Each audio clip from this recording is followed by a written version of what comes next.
263, and Bedra is with us. Bedra, good afternoon and welcome to the show. How you doing? We are doing well, Bedra. You have a problem you'd like Dr. Eli to address. Yes. Go ahead, Bedra. I was trying to see if you love somebody but you don't and you're trying to get rid of them. If you're trying to exit a relationship, is that your question? How do you exit a long-term relationship?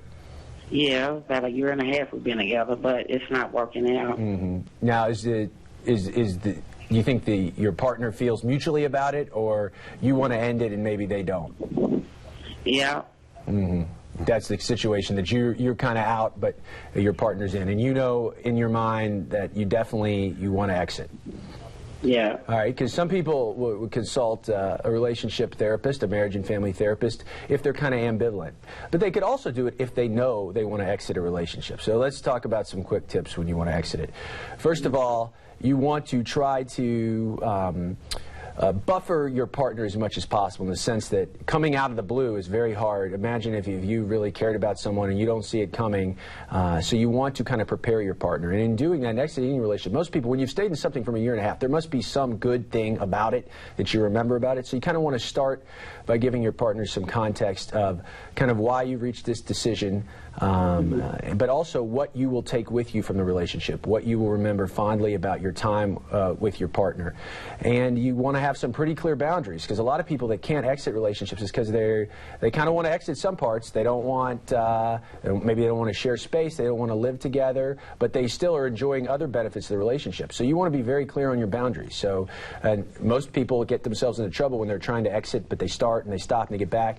They're still kind of receiving monetary support from their partner, or receiving gifts, or physical support, sex. Lots of couples try to break up, but they keep having sex, which makes the breakup that much harder. So you want to be really clear on your boundaries, that you care about the person, but it's not working for you anymore, and try to kind of part as friendly as possible. It's not a good way to have a big fight on the way out. And if your partner is hurt and wounded, you kind of got to be able to understand that, because you're ending the relationship. So the worst thing you could do is get really defensive or trying to assassinate the character of your partner. So you want to be positive, focus on the good things, and again, be really clear on your boundaries. Thanks a lot, Bedra, for calling.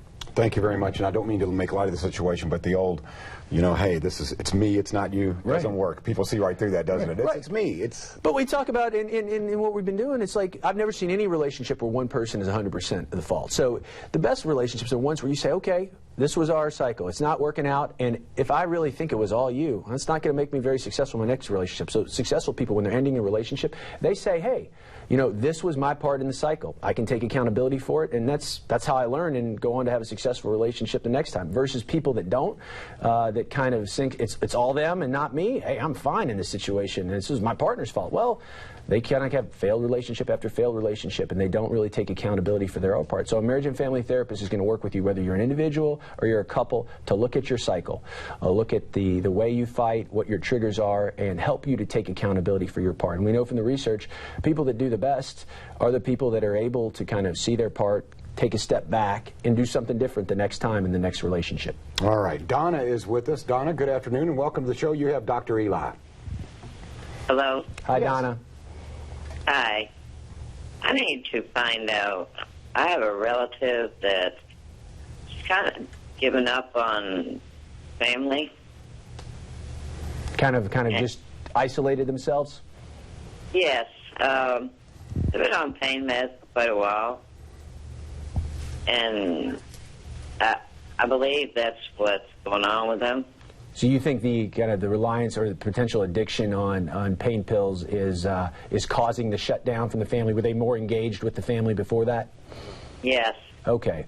Well, someone in an painkillers, opioid addiction is one of the nastiest, most difficult addictions to kick. And it's very common when people are involved in that they kind of pull away, or they look to people to kind of support or enable their addiction. And when they find the family will not support the addiction, they do kind of pull away. So if you're trying to engage this person, I think you want to you want to get all the person's support network around. So you coming in numbers. If there's people in your family that care about this person, you want to get them all together.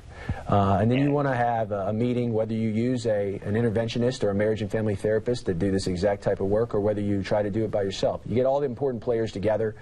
you want to come up with a stance of what you're willing to do and what you're not willing to do. So if some family members, if they're not on board, you want to know that ahead of time. So when you come up with what you're willing to do for this person, what you're not willing to do, all in the name of them getting better. Sometimes we love too much and we do things, like I said, that enable our loved ones versus not. So you have the family meeting, you get all those people together, and then you come to the family member out of a place of care and really offer them a chance to get help and to have you in their lives. And if not, if they're unwilling to do that, you hold the door open that when they are, you will be there. So you want to come from a place of care and concern and not blaming or trying to kind of make the person probably feel even more worse and ostracized than they already are.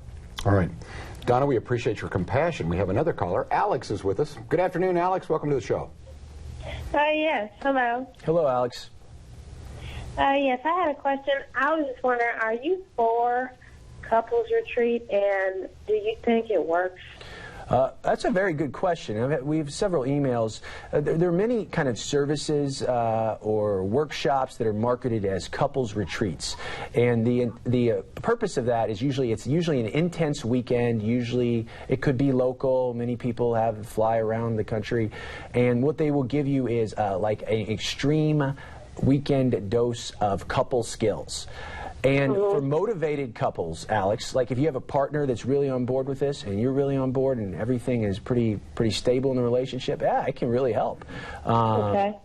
And it's usually done in a group format, meaning you're going to go and you're going to be from anywhere from 5 to 10, even some workshops are even bigger, other couples learning the same thing. It usually comes from a manualized curriculum that a lot of times when you're looking for this, what you should look for in the couples retreat, you should look for anything that is what we call empirically supported, meaning there's research behind it to prove its effectiveness. And you can email us at kmft@twc.com. And I can let you know some of the best ones out there. So you should ask, be kind of an informed consumer of what you're getting as far as a workbook, a follow-up, if you have a partner that's on board, that can be a great investment to jumpstart you. And then when you come back, you can consult a marriage and family therapist to kind of keep you going with the skills you learned on the marriage retreat or the couples workshop. Very good question.